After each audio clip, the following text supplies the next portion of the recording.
hosts. I'm Diane Bortoletto. And I'm Monique. Let's do it. Hello, and welcome to And Away We Go F1 podcast, a Formula One podcast that goes beyond the track limits to talk about travel, food, and lifestyle surrounding the sport. I'm your co-host, Diane Bortoletto, and I'm your pre-Drive to Survive Formula One fan. And today I'm in a new office in Margaret River, well, a new room at home in Margaret River. So this is where I am today. I'm Monique Ciccato, your post-Drive to Survive fan. And today I'm sitting in, I'm so sorry guys, I'm sitting in an overwater bungalow on Hawa Islands, just off the coast of, it's just off the coast of Qatar, but it's owned by the Bahraini government, or Bahrain. So, hello. Oh, how nice. It just sounds amazing. Yeah, well, we've just had the Bahrain Grand Prix, which we're going to unpack. We're going to talk about that. We're going to talk about qualifying. We're going to talk about Mon in Bahrain and everything that you've been able to see and do, as well as your experience in the Paddock Club at qualifying. Where do you want to start? Yeah. I know where we're going to start because I, gosh damn, lost my mind. Oscar Piastri is this week's star. What better place to start than Oscar Piastri coming in pole and winning? I know. It was a flawless performance through qualifying where he just put in a stellar lap. It should be noted that McLaren have never won in Bahrain before, and the McLaren team is majority owned by the royal family of Bahrain. The entire McLaren brand is actually owned by the Bahraini royal family. So McLaren is Bahraini now. It's like a second home race for them. Our boy Oscar, the Aussie, so good to see him just put in such a dominant and stellar performance. And we had a safety car during the race. So all the competitors bunched up behind him, and George Russell was right on his tail. But when the restart happened, Oscar just held him off and came through and took the checker flag. It was phenomenal. He finished 11 seconds ahead of the rest of the field. So unfortunately, in these circumstances, when you do put in such a flawless performance and you're miles ahead of the field, you never really hear or see them racing. So we didn't hear or see much of Oscar because he was just out the front having his own race. But at the same time, how can you complain with that? He had such a wonderful, wonderful race. In qualifying, I stood there and I screamed and punched the air when he qualified in pole, and everyone around me was laughing at me because they knew that I was gunning for Oscar, which was also very convenient given the people that I was there with, and McLaren being Bahraini. And then we had a watch party to watch the race, and I screamed at the start because George Russell came up so close behind Oscar and locked up, and I was so scared that he was going to hit Oscar and take Oscar out. I was worried about Oscar perhaps being taken out as well at lap one, as well as at the restart after the safety car. And we should say that when the safety car came out, Oscar was 7 seconds ahead at that point as well. So he just dominated the whole race, which is just fantastic. That safety car that came out was so well timed for literally everyone except Antonelli. So the safety car came out because, was it when Yuki took a big chunk out the side of Sainz's car? Yeah. And Sainz had to retire, and then they had to bring out a safety car to clear the track of any debris. It was just so well timed for everyone. So Oscar was the first one in to come in and change his tyres because he hadn't had a pit stop yet. I think he'd had one pit stop. Yeah, but it was a 2-stop strategy for everyone. Yeah. Except for Antonelli, because he had literally just stopped to change his tyres, and then he came back through and put another set of softs on, which he was already on. So poor Antonelli, he lost so much track position because of that. But it was really, really, really well timed for the top 5. Yeah, it really was. And it was just such an exciting race. I mean, after last week, which was a kind of non-eventful, this race was so exciting because so many of the teams and the drivers were on different strategies to each other within the team, and different strategies all round really, but different tyre choices, which really made the difference. Like the hard tyres just didn't really fire up. Oh my God. Bahrain. Can we talk about Ferrari? What the hell was Ferrari's strategy? Oh God, I don't know. The top 3, Oscar Piastri, George Russell and Lando Norris, who qualified in 6th. He didn't have a great qualifying lap. And then the 2 Ferraris, Charles Leclerc and Lewis Hamilton in 4th and 5th. Max Verstappen in 6th, Pierre Gasly in 7th, Esteban Ocon in the Haas in 8th. Yuki Tsunoda scored points in the Red Bull in 9th. And Ollie Behrman, who's my driver of the day, finished in 10th. He's in the points for Haas, and also he qualified in 20th. So he gained 10 places on the race for a rookie. Unheard of, right? It was such a good run for him. And I think he was the highest placed rookie, yes, of the day. Yes, because Antonelli was behind him in 11th, so he narrowly missed out on points. Albon in 12th, Hadjar in 13th in the Racing Bulls, Jack Doohan in Alpine in 14th, our Aussie, Fernando Alonso in the Aston Martin in 15th, Liam Lawson in the other Racing Bulls in 16th, Lance Stroll, the other Aston Martin, 17th, Gabriel Bortoletto in the Sauber, my cousin, 1T, not 2, in 18th, and then Carlos Sainz did not finish, and Nico Hülkenberg got disqualified.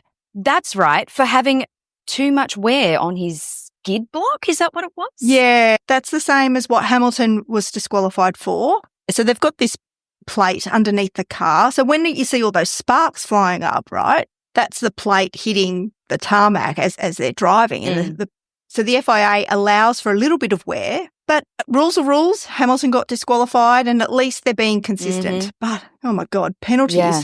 Whoa. How many penalties were there?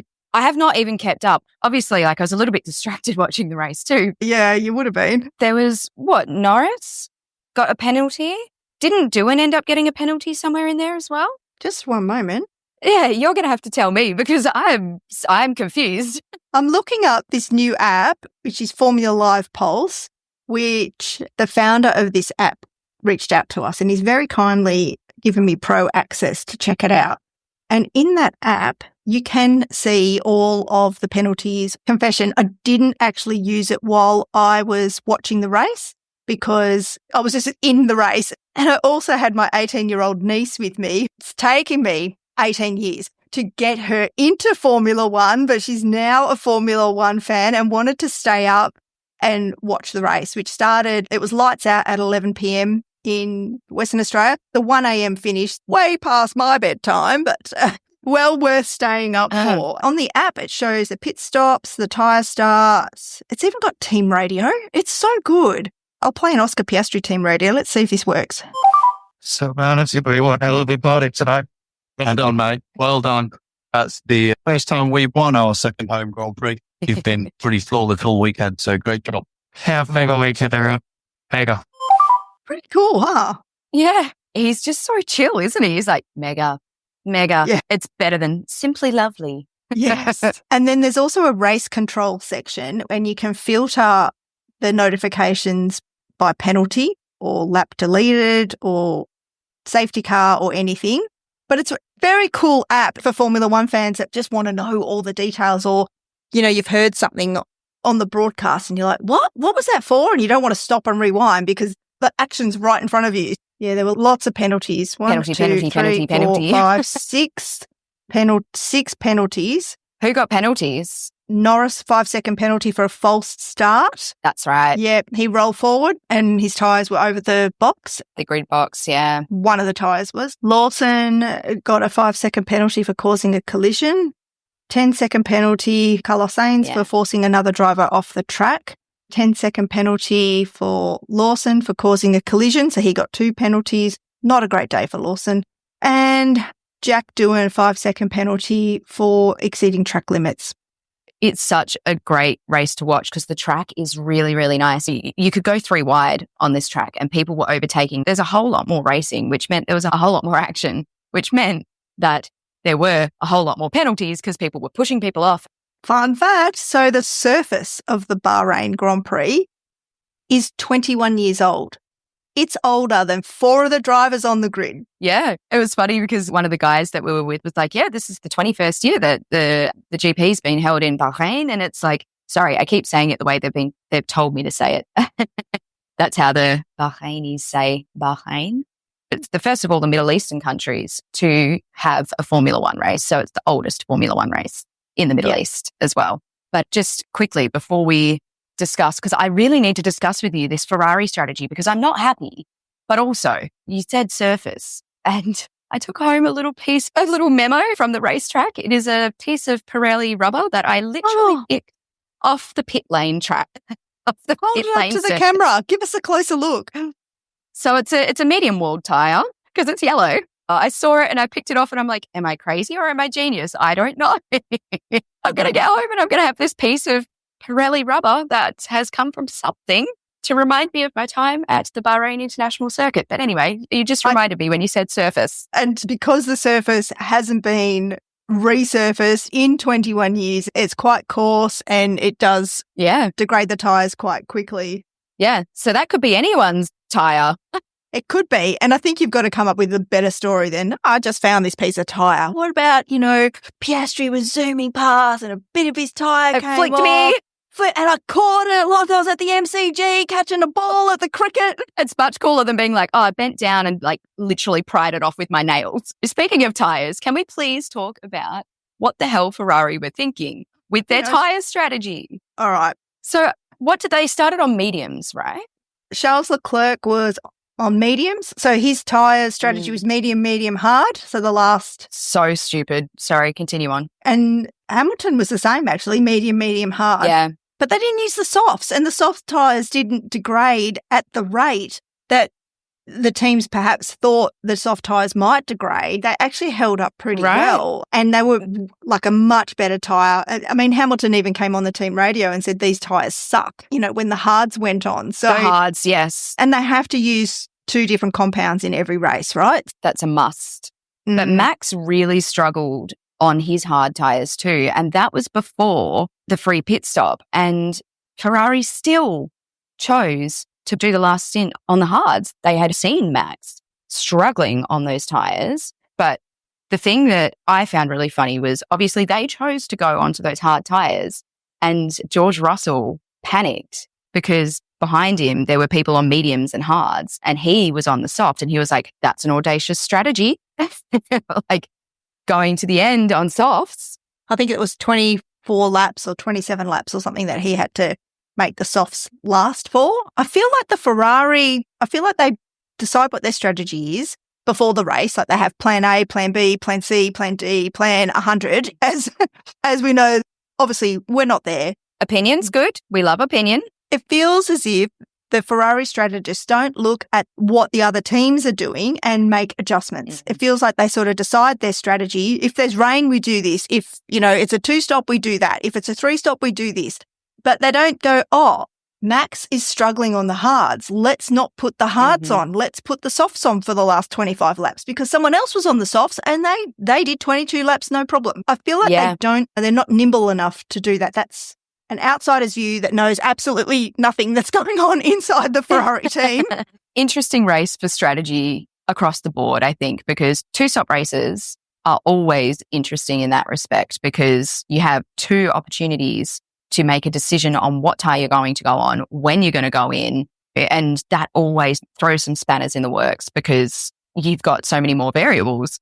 Even just the fact that there was such variation in what tyres people chose to start on and what they chose to put on, it made for quite the exciting race. I actually took a photo of the television towards the end of the race, but you can see all the different colours of all the different tyres that all the drivers are on, and that was taken on lap 34 of 57.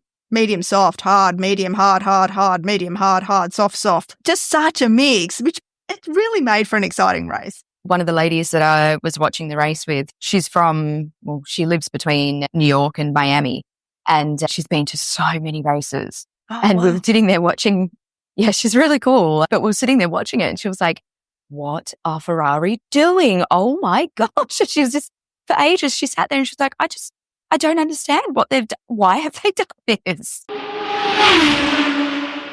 So my driver of the day was Ollie Behrman. Who was your driver of the day? Oh, I just can't go past Oscar. I can't. Yeah, of course. We really haven't spoken all that much about him because, again, he was just in a league of his own. He basically Max Verstappened the race. He did a Max Verstappen. He just took off and he was like, I'm racing my own race, and we don't see him on the TV. We don't hear him on the radio because nothing's happening with him out the front. I think we need to change adjectives or synonyms, or no, what do we call it? Because Max Verstappen doesn't do that anymore. You know, not 2023 anymore. Yes. He 2023 Max Verstappen did. Yes. 2023 Max Verstappen did. Quali. You were at qualifying, Mon. You were in the Paddock Club. I was. Tell us everything from start to finish. Right. So I woke up and no. We save all the good bits for the pod for you guys. So, yeah, I'm so keen to hear. Oh, my gosh. It was honestly amazing. We were guests of, this is very convoluted and I'm going to try and put it into a nice little package. We were guests of the Premier Group. They're a hotel group and they own the hotel that I'm currently staying in, Hawa Resort by Mantis, which is a brand new resort on Hawa Islands.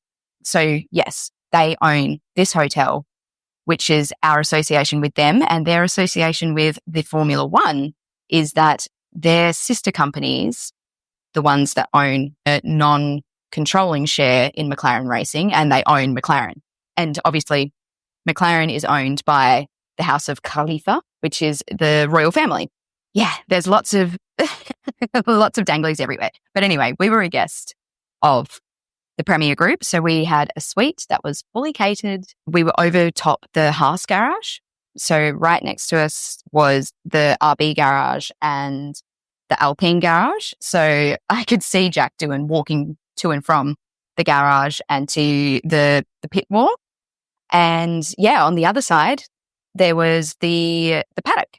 So on the other side, we could see, you know, Jack Doohan and Ollie Behrman and your cousin, Gabriel Bortoletto, 1T, not 2. And I saw Alonso and Benotto, and they were all walking to and from the garage to their offices. And unfortunately, we didn't have the access to get down there. The only people that do are the VIP guests. So they're the guests of the teams themselves and Rolex and stuff like that. Rolex, Mon, wash your mouth out. Well, last year, Rolex, Tag Heuer? I can't say it properly. Yeah, I say Tag Heuer. And Tag's part of the LVMH group. Who's the major sponsor. But yeah, we didn't have the access to the drivers. But I did see Jack and he was so close and I embarrassed myself and yelled out Aussie, Aussie, Aussie. And I embarrassed myself and he didn't even hear me.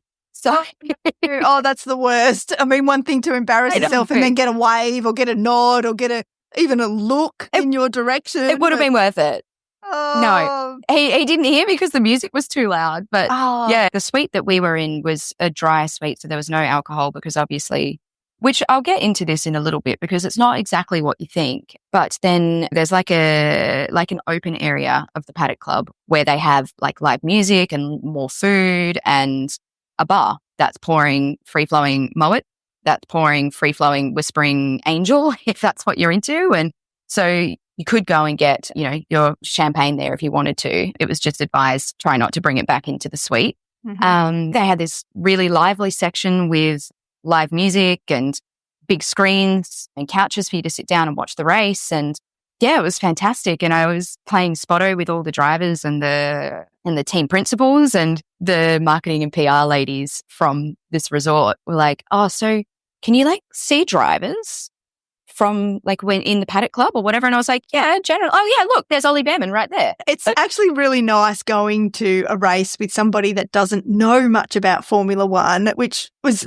exactly my case as well in Australia, because then you get to bring someone else into the fold, which is, you know, one of the most rewarding things you can do in your life is to help someone else become a Formula One fan. Absolutely. Can I tell you my proudest moment though? So the GM of this hotel, Andre, he's so lovely. And he spent so much of the day introducing me to people. And he was like, she's such a big Formula One fan. We're walking along the pit lane, which if you're in the Paddock Club, this is one of the benefits that you get. You can do a pit lane walk.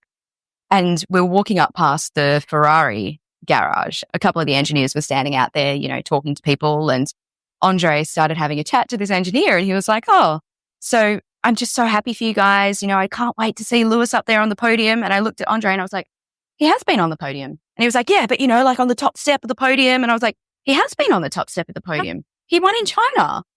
And And the engineer looked at me, winked at me, and he was like, you know what you're talking about? And I was like, oh, yeah. I wasn't trying to be rude or anything, but, I was like, but he has one. Oh, getting cred from a Ferrari engineer. I mean, Mon, that's amazing. Yeah, it was pretty cool.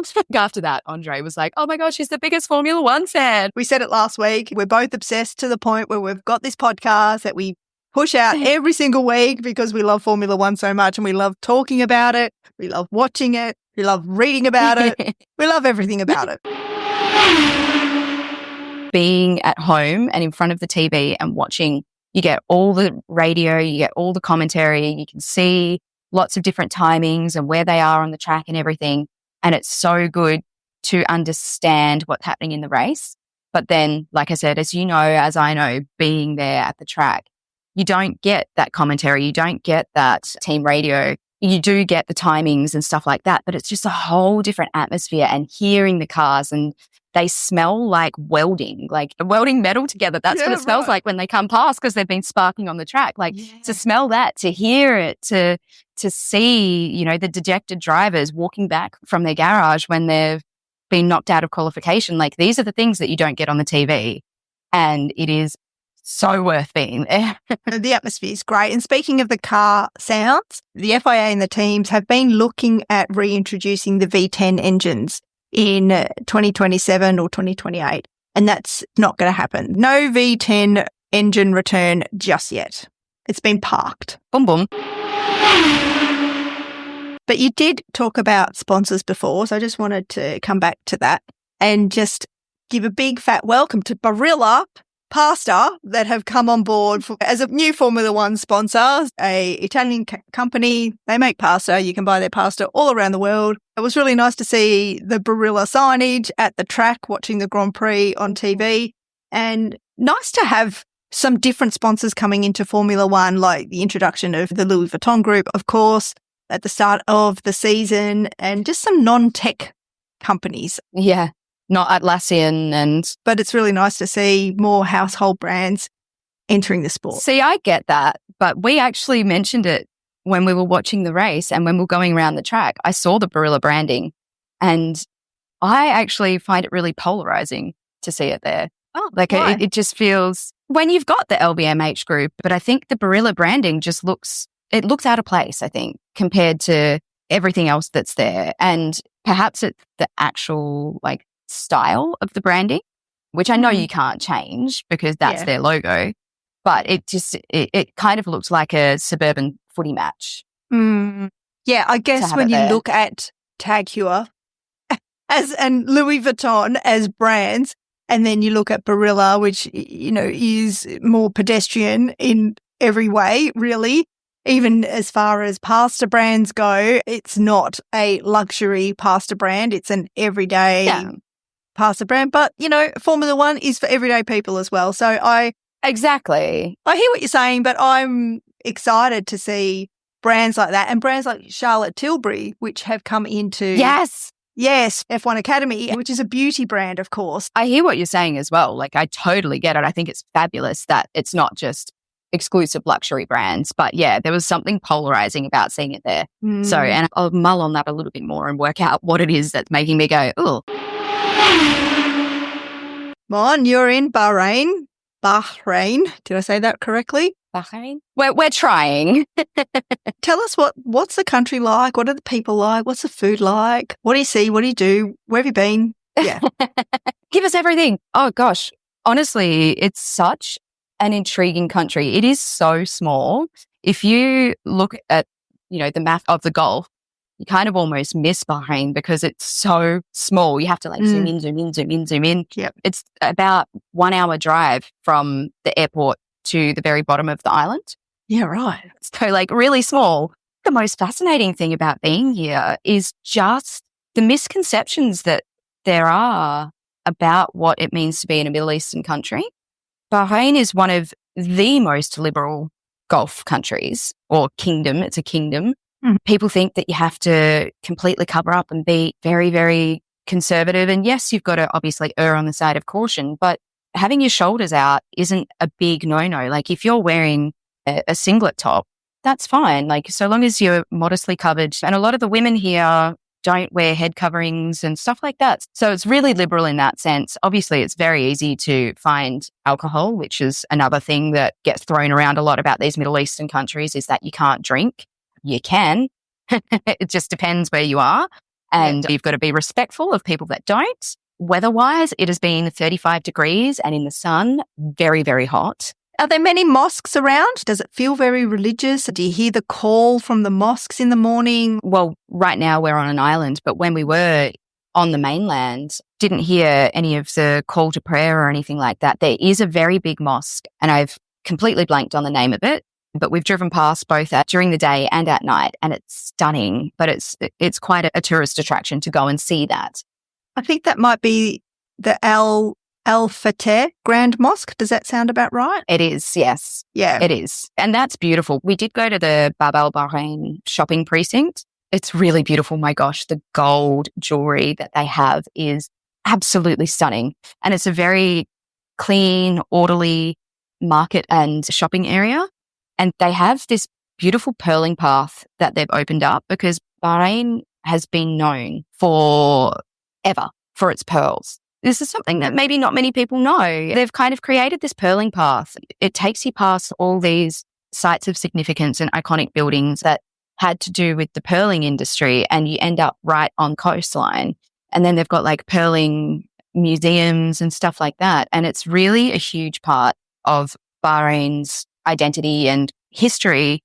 Right now, I have mentioned I'm on Hawa Island, which is actually closer to Qatar than it is to Bahrain. But this island, they're rewilding it so that they can get the cormorant back and there's like little deers and dugongs, dolphins, flamingos, all sorts of things on this island. So the whole point of this resort is to rewild the island and have this nature reserve that people can come and visit. Was the island destroyed by man or something for them to want to rewild it? Basically, I think it was farming and fishing, and they just drove people off this island. And then when the people left this island, it was just sitting here kind of empty. Now they're trying to bring everything back, which I think is a really cool story, because again, when people think of Bahrain, they think desert and they think there's nothing there. But there is so much nature. Even driving here, like, okay, it's very flat and white deserty, but there's palm trees that pop up. There's a lot of flora and fauna around. I mean, there's a massive seagrass out here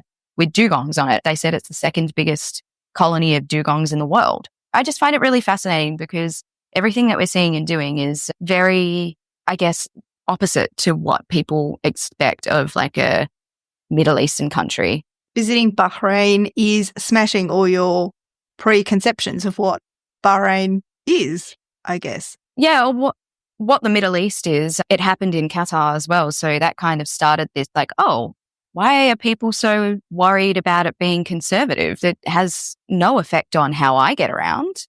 And then Bahrain is similar, and the people are so nice. Like, I have not experienced this level of hospitality.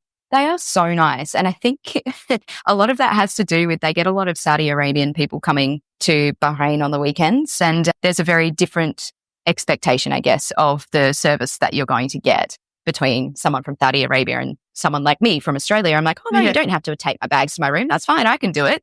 Whereas that's maybe probably expected. I think the hospitality is just like amazing. Awesome. What about the food? Obviously, you're not home cooking, but what are some of the traditional dishes that you've been eating? Funnily enough, last year I cooked a makbous, which I think you ended up cooking one as well. So it was like a chicken and rice dish with almonds and lots of cinnamon and spice. Yeah, so that's the makbous, which is very traditional. Yesterday we had another dish called kabsa, which again is another kind of rice, almost like a pilaf. Again, like you said, it's lots of spices, so cinnamons and cardamoms and blackened lime and stuff like that, and it's very fragrant. Then the stews that go on top almost taste like curry.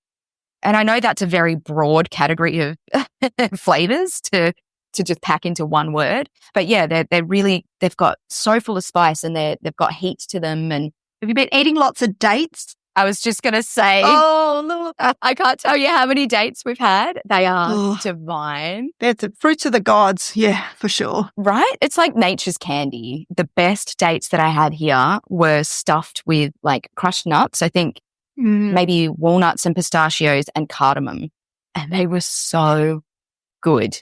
So good. I've made stuffed dates at home, but stuffed with a tahini mix with nuts and dipped in chocolate as well. Oh, yum. So half the date is dipped in chocolate. You get the sweet, caramelly, salty, chewy, and then you've got the crunch of the hard chocolate on the outside. They're beautiful. Yum. Yeah. And I'm just trying to think, but we did also have some beautiful Bahraini coffee. They use their local coffee beans, so it's not really strong coffee, but then they mix it with cardamom and cinnamon. I think it was cinnamon. Oh, spicy coffee. It was really nice. The food has been really, really, really nice. And we're in race week again. God, I love these back-to-back races. I know. Off to Jeddah next week, Saudi Arabia, for the Grand Prix. So, Mon, have you got any race predictions for Jeddah? I'm still riding the Piastri high. I feel like at the end of this race, I don't know if we're going to see him overtake Norris in the championship just yet. It could very well happen. If he beats Norris in this next race, like in Saudi Arabia, he'll overtake him. So I'm still riding the Piastri high. He's going to at least podium, at least. And I'm going for Piastri for world champion this year. I said it ages ago. You did. And I'm going to say it again, that I think it's his year. Like I'm feeling it. He's just got that quiet determination. Yeah. Unflappable, even after that awful start to the season in Australia where he spun out and, didn't have a great result. He's just bounced back and he's smashing it. And I'm here for it. I feel awful because I was like, I don't know if it's going to be Piastri this year because I still think they're going to favour Norris. And now, God damn it, I wish I didn't say that. But you predicted it. That's your prediction. And I'd like to say in Jeddah, just purely because I really want to see it happen, that we're going to see Carlos Sainz finally click and have a good race. That's just because I really want it to happen. I really want to see Carlos do well as well. Obviously, he had a DNF in Bahrain, but he qualified in 8th, so he had a really good session. Jack Doohan as well, he qualified in 11th, which is great for Jack. Yes, with all that pressure that he's got on his shoulders and everyone's saying that Colapinto's nipping at his heels for that spot, so long as he's not too far away from Gasly and he's qualifying, I think it's good for him. I think he's getting his confidence, like he's gaining confidence, especially after that Suzuka crash. There was lots of conjecture and rumours flying around that Jack wouldn't even race in Bahrain, that he was injured, something about his hand. I was reading all sorts of things. I'm sure he's probably still bruised. He might still be in a bit of pain, but he's stepping up and managing it and just getting on with the job because he knows it's what's got to be done. So that's how I'm reading it. Do you have one big prediction or? I think it's going to be Oscar again. I'm going for Oscar for the win. I would love to see Kimi Antonelli on the podium, and I would also love to see Lewis Hamilton on the podium. Wouldn't that be a great podium? Literally, I was hoping for a McLaren, Mercedes, and a Ferrari podium this week. As long as it's not Norris, because I'm going for Oscar, and 5 minutes into the KO Sports broadcast, the Lando Norris bias coming from the Sky commentators was loud and clear, and it did not stop all race. At one point I was yelling at the TV and I'm so sick of hearing about Norris. For God's sake, there's like 19 other drivers on the grid. Anyway, my little rant. I mean, we've got Piastri bias, but that's different. We do have Piastri bias, but it's just the commentators, their job is to be impartial. Our job is to do a podcast. We try to be fair with our comments, but we're not commentators. We're not commentators, but we also declare our favourites, so it's out there. So in the driver's standings, Norris is leading with 77 points. Piastri is second in 74 points. Then Verstappen still there, 69 points. Russell, 63 points. Leclerc, 32 points. Kimi Antonelli in 6th position with 30 points. Lewis Hamilton is behind him in 7th with 25 points. Alex Albon, Williams, great, 18 points in 8th. Esteban Ocon in Haas, 14 points. Good on him. Lance Stroll, 10th, 10 points. Pierre Gasly, 6 points. Hulkenberg, 6 points. Behrman, 6 points. Sonoda, 5. Isaac Hadjar, 4. Carlos Sainz, just 1 point for Carlos. Nothing for Fernando Alonso, Lawson, Jack Doohan, or Gabriel Bortoletto. They're all on 0. Oh. Am I correct in saying that Yuki scored his first points for Red Bull? He got 1 point. Correct. Yay! That's the first points for the second driver in a long time in Red Bull. Yeah. So in the team standing, running through that quickly, we've got McLaren in first on 151, Mercedes on 93 points, Red Bull on 71 points, Ferrari on 57 points, Haas in fifth with 20 points, Williams with 19 points, Aston Martin in seventh with 10 points, Racing Bulls in eighth place with 7 points, and Alpine with 6 points, and Kick Sauber dead last on 6 points. Oh my gosh. Can we just take a moment to reflect on that gap between McLaren and Mercedes right now? It is 58 points already, 4 races in. Wow. Oh, shout out to Pierre Gasly scoring points this week. Yeah. First time Alpine have scored points all season. He had a belter of a race. He did. He really did. He qualified really well and finished really well. And I also have to give it to Ocon. He had a crash in FP2, spun off into the wall, and he managed to come back and get points. Well done. With that, Mon, I think we need to let you go and jump in the Gulf in that beautiful ocean right outside your overwater bungalow. Wait, wish me a happy birthday for tomorrow. You need to do that.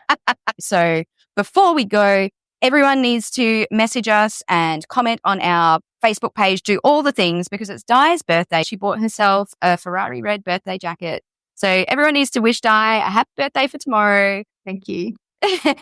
You're welcome.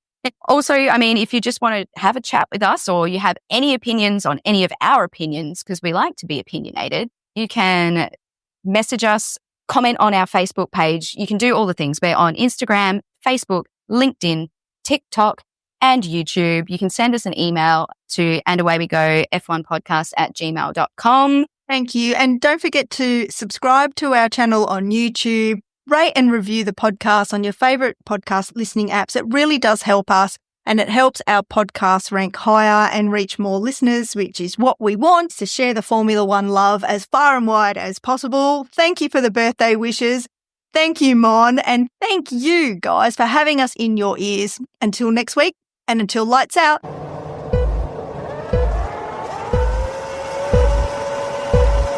It's lights out and away we go! And Away We Go podcast is produced by Diane Bortoletto and Monique Ciccato. Let's do it.